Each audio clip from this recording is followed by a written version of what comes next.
Welcome back to Be the Good with Kate, the show that inspires each of us to see how we have the power to make a difference all around us. Each episode highlights an individual doing good in the world while following their passions, good for their own souls and for others. I get so excited about sharing each and every episode of Be the Good with you, and I hope you enjoy these people and stories. If you're new here, welcome, and if you are returning, thank you so much for your support. I'm so glad you found Be the Good with Kate and would love to hear from you.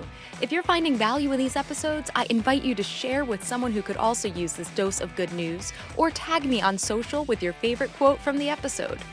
Every share, subscriber, review, and comment helps me to share these guests' wonderful work to more people. Thank you for your help in this. Now, on to this week's episode. Let's spread a little more goodness in the world.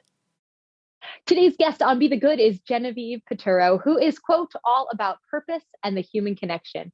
She went from television marketing executive to finding her purpose in a whole new way. Just a few of the highlights from her wildly impactful life already. Genevieve founded the nonprofit Pajama Program, which is celebrating its 21st year, and has delivered more than 7 million new pajamas and books to children throughout 43 chapters across the United States. Genevieve is a professional speaker and purpose consultant that's inspiring individuals, groups, and companies on the transformative power of purpose and the human connection.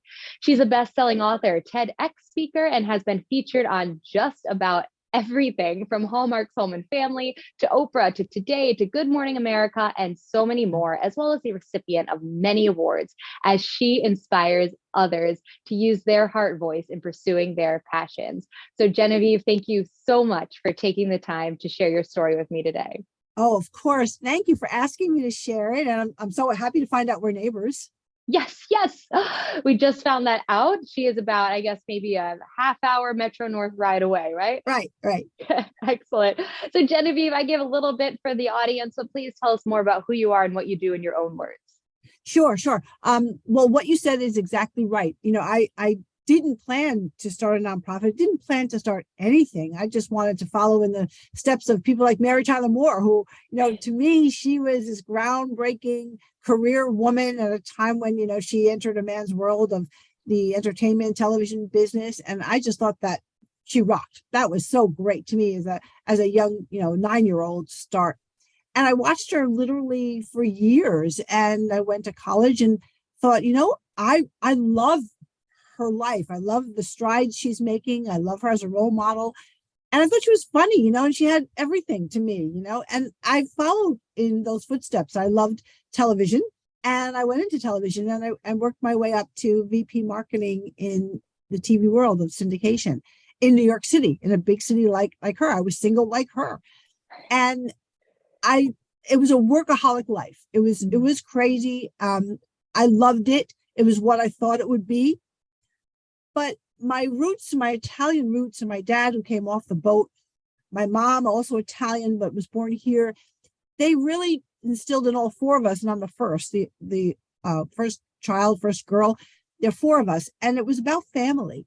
And I think that I know that they were wondering, when is she going to have a family? What about kids? What about getting married? And it just wasn't in my plan. Mary didn't have those. So I didn't, I skipped right over that. Until about 12 years into this crazy lifestyle, I heard a voice in me. And it asked me, if this is the next 30 years of your life, is this enough? And Katie, that really stopped me cold, because I heard this voice, first of all, which was, scary to me. And I thought, that must be something in me that's waking me up to just answer that question. Am I on the right path? What's going on?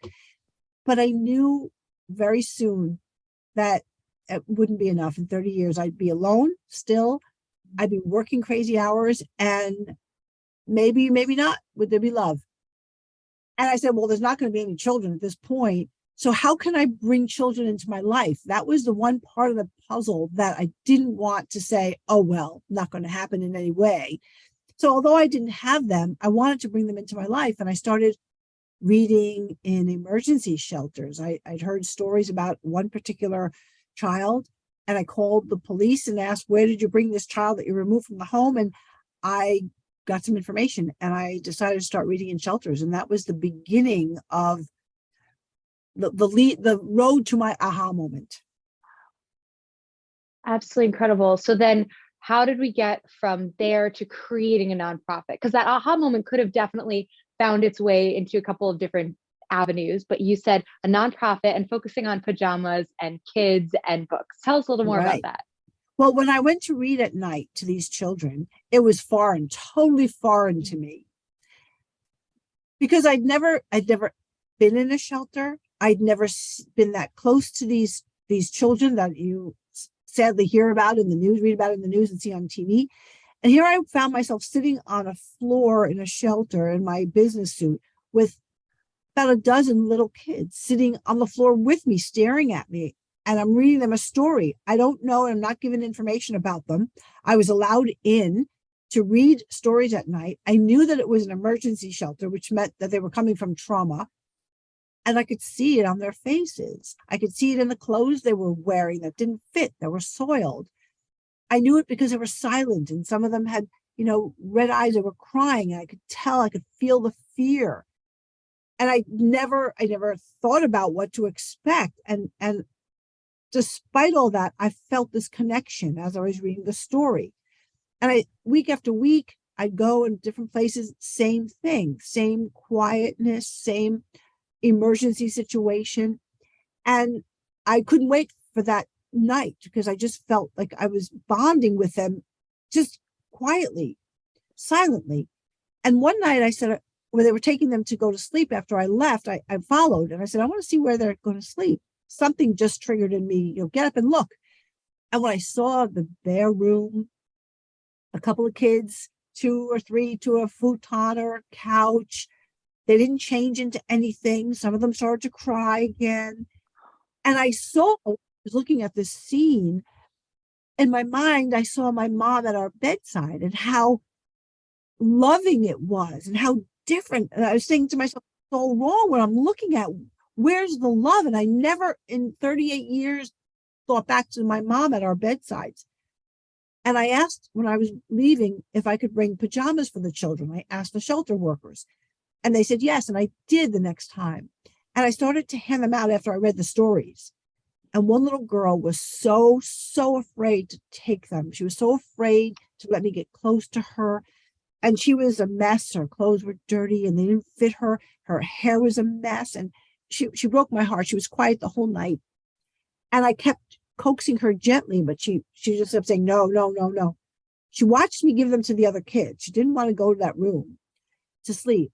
And then finally, it was just her and the staff person. And I tried one more time with a pretty pair of pink pajamas that I thought would fit her. And here I am explaining she can have them. She doesn't have to give them back. They'll fit her. I hope she likes them because they're pink and she has pink in her shirt. And after a couple of seconds, she leaned in and she whispered, "What are pajamas?" And that moment, I remember it, no matter how many times I think about her or I tell the story or how many times I've read it in my own book, it stops my heart every time I hear it. And in that moment, everything changed. It was like my mind was swept clean. There was no career. There was no other goal except how many of her kids like that are there? Oh my gosh. I have so many questions, but just to hone in on one aspect of this, when you were going, the 100-mile-an-hour New York City life that so many of us know, whatever city we're in, did you have it in your mind at that point that, oh, I want to find a way to volunteer? Or was it just out of nowhere once you heard about this child going to an emergency shelter that you said, you know what, I'm going to see what this is about and what I can do there? Right. No, I didn't volunteer. I shouldn't say that. I volunteered a little bit. Uh-huh. I tithed. So yeah. I gave some money to favorite places that I knew were helping people. Growing up, I was part of the Girl Scouts, but we didn't have a lot of money to share with others growing up. My mom, it was crazy raising 4 kids then. And so we didn't have or make time to volunteer. It wasn't part of my world. So So no, if I hadn't had that moment with that child, if I hadn't heard my voice in me somehow, somewhere, God, the universe, somebody put that in there, or it was in there and they woke it up, I wouldn't have ever thought of that.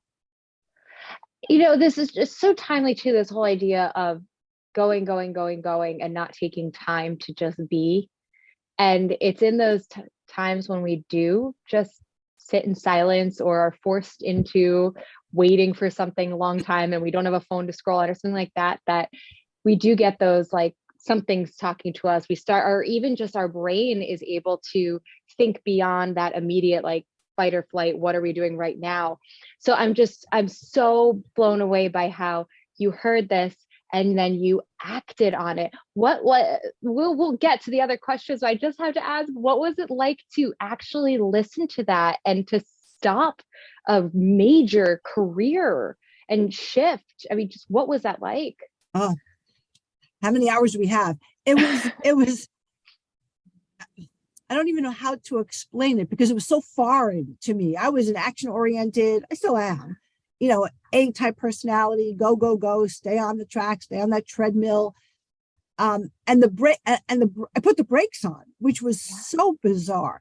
And I talk about it more, of course, in my book. And when I speak, I don't know what moved me. Well, she moved me, but I don't know why then I took the steps I took. When I heard that voice, it frightened me. It was a voice. I'd never heard a voice. Now I hear them. Over the last 22 years, I've learned to hear them. But I was never still. And I think that's our problem. We're never still. You mentioned the phone. Our minds are going, whether we're listening to stimuli or we're watching it or we're looking for it. We are never still. And in the moment I heard that voice, I remember it was like, oh, I have nothing to do for an hour. And I was alone in my apartment. And that's what happened. So when we're still, I think we hear or we see or we think or something happens that we would have ignored. Wow. Wow. And so now moving forward, this little girl who didn't know what pajamas were, you left that night. And then what happened next? I forgot all about my job. I was just like tearing my hair out. Oh my God, oh my God, oh my God. And I said, I have to get pajamas. Where do I start? I mean, I knew how many shelters I'd been to, and I knew how many I hadn't been. I knew there were a lot of shelters. I didn't know what it would lead to. I just felt this compulsion, this need to go to the stores the next day. And my brain just wasn't concentrating on work. I took a long lunch. I just wasn't thinking about work. I just kept hearing her and seeing all the kids and knowing that I was going to go back in a few days and there would be different kids there. I was just obsessed. I was obsessed. And I don't know if every founder is obsessed. I know that nonprofit founders have a cause, like I did. And a lot of us have an aha moment. It doesn't matter if it's for nonprofit or for anything else we start. And I think there are a lot of people who start something and then are obsessed, and it became an obsession. Wow. And now moving into now you are actively getting these resources for these children. Would you like to share some of those good news moments when you did get to see the happiness and the joy, or hear from people you inspired along the way as well? Sure. Well, after 20 years of being both founder and executive director, I'll always be founder, of course. I decided to pass the baton to someone who was president of our board. She's great. She's an attorney too. So all the paperwork that was bogging me down because I wanted to be out there, I said, I think I'll be better if I can try and inspire people to listen to that heart voice and to find their purpose, because everything changes in your life. Everything. Your heart fills up like never before. And I would speak a lot. And I do speak a lot. And for those 20 years, people wanted to hear the story. And then they came and asked me or told me, I have this I really want to do. Can I sit with you? And I was trying to encourage and give, my strength to them and tell them it's not easy, but it's so worth it. So I now speak, and I wrote my book, and I write and I consult to do that because I think it's important for all of us now and after the pandemic more than ever to find our purpose. So some of the stories that I wrote about in the book and some I didn't write about are just about these children who are resilient, but who have a hole, in their heart because they just don't feel like they matter. And the pajamas really aren't about the cloth. Yes, they are better for them hygienically since they've been wearing clothes for a long time. They do keep them warm, but it's about the love. And these kids, so many times I've seen them and given them pajamas and they put them on like right there, right then. It could be, 12 noon. They're going to have lunch and the staff are laughing, and they want to put them on because they're clean, they're new, they're warm. Somebody gave them to them, that they fit. And it's because somebody gave them this warm, covering for their body that translates to them as something that's so rare and comforting. And they would come, the lady with the pajamas. And it was just so many of those. And one little girl, I remember I visited her orphanage, and I brought this big box of pajamas. I gave them out, and she was just adorable, so cute. And after I gave them to her and the kids went back to what they were doing, she ran over to me and she hugged me and she gave me a hug and she whispered in my ears, "Next time, can you bring me shoes too?" I mean, just the cutest, And then, of course, there were the hard stories. So many hard stories of what they'd been through. I write a little bit about a little boy in one of the places in New York that you would know, went to visit with pajamas to a group, and he was there, and we were putting him out on a table, and the women who were running it, a lot of them nuns, they were watching, and I was watching this little boy who was trying to sneak in and grab all the little girl pajamas. And we were laughing, saying, why is he trying to steal the little girl pajamas? And one of the women said, "Let me find out." And she went and she came back. And she had this like ashen face. And she said, he and his sister were brought in last night because their mother was burning them with her cigarettes. And they took the mother away. And the little girl is in ICU. And he wants to make sure she gets pajamas. Oh my gosh. Yeah. I mean, that sibling love I have seen so often in these sad cases that it's just, and then you hear stories of how they don't get to, be adopted together. That's a whole other story. So that's some of the saddest stories that I hear about. But then there's, Isabella, and then there are the kids that, that just keep moving closer and closer to you till they sort of figure out how to get on your lap if they're allowed. They're not always allowed, and they think that they're, trying to be, coy, and they want to be the one that's closest to you. It's just because they want love. Yeah. And that's the core of it all, right? Just that to feel needed and the love. We all do. And what an amazing example that you are of someone who you made such a huge impact by simply or not so simply showing up to read a book at once a week. And now you're making such a huge impact from these last 21 years of an entire organization that's doing so much. And I think that's a great reminder for people too, of wherever that purpose and that passion is, right? And whether it's founding an entire organization, whether it's finding an hour a week, whatever it is, we can all do something. So you're a fantastic example of the whole spectrum of that. Well, I have to say, it's not just me, I mean, yes, I had an idea. And I used to think before I started this, that there was this power of one. I used to think, wow, and people who found their purpose were lucky, like Oprah and Deepak Chopra and Einstein, and all these people found their purpose and the power of one, to make a light bulb light up. And that to me too, in the beginning, oh look, you're one person, you're making a difference at this orphanage or this shelter or whatever. But I've learned, Katie, it's not the power of one that changes things. It's the power of one another that moves mountains and moves people. And that's what we have to do. We have to move each other. I love that. And I love that reminder. And so going along with that, because that's such a quotable moment, are there any mantras and sayings that have helped you through, whether it's from the start or from building your team or just showing up and seeing the sad stories along the way as well?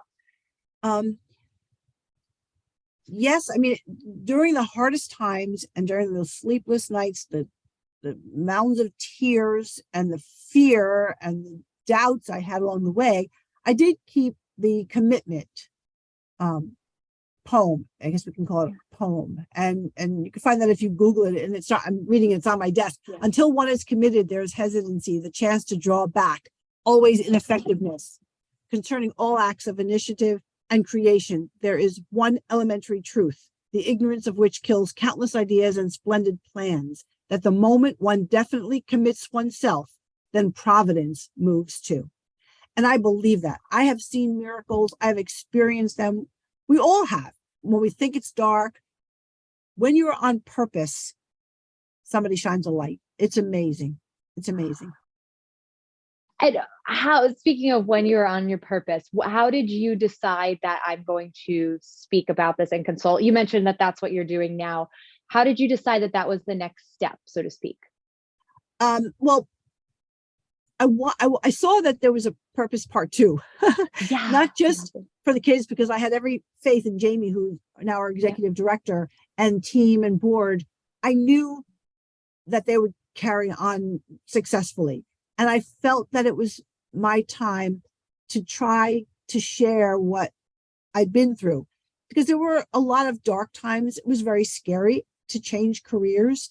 I mean, I am not a saver. I went overboard on credit cards. It took them away from me. I mean, but I persevered. And when I would be asked during my reign as executive director, how'd you do it? I would tell people, and it almost made them feel better that they could not run their credit cards, but that they could make a change after thinking that they had made a decision that would last forever.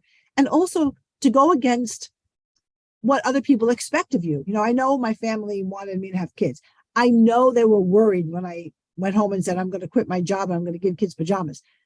I talk about that in my book and about reactions people had to that, because it's scary and people don't always rally for you when you tell them that. Right. So I realized that I could help and support and put together summits for people who might want to find their purpose after one path, of many years just left them empty. So I'm hoping that, writing the book gave me time to write my book finally, and speaking about purpose and the value of the human connection more than ever now. I mean, the only way we were successful, and we are, is by telling our stories, by talking to people, starting conversations, sharing, and asking, how are you? So wonderful. And your book has a great name too, Purpose, Passion, and Pajamas. How to transform your life, embrace the human connection, and lead with meaning. I just love that subtitle to it as well. Something I've been asking everyone this past season, if someone came to you, and this question is so up your alley with finding your purpose, but if someone came to you and they wanted to make a difference, but they didn't know how to start, they were overwhelmed, is there any advice you'd give them? What moves you? Is it music? Is it dance? Is it children? Is it seniors? What moves you? I love it. Sometimes the most simple statements are the most impactful, and they lead so much to think about. Genevieve, where can we follow and find you, your book, more about your TEDx talk and your consulting? Everything is on GenevievePiturro.com. Excellent. And that will be in the show notes. And again, just thank you so much. I feel like I'm walking away with this, so much to think about, both from the idea of working through your passion and your purpose, and then also through that idea of remembering that there are so many people struggling out there, and that there is something that we all can do, and with one another, that I love how you focused on.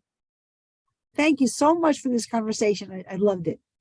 Thank you, Genevieve. Thanks so much for listening to Be the Good with Kate Chericello. Whether you're listening on YouTube or via podcast, it would mean the world if you liked, subscribed, and or left a review. You heard about the good? Now go out and be the good in your life this week. If you have stories of good news that need to be shared, please send me a message. Thanks again, and have a great week.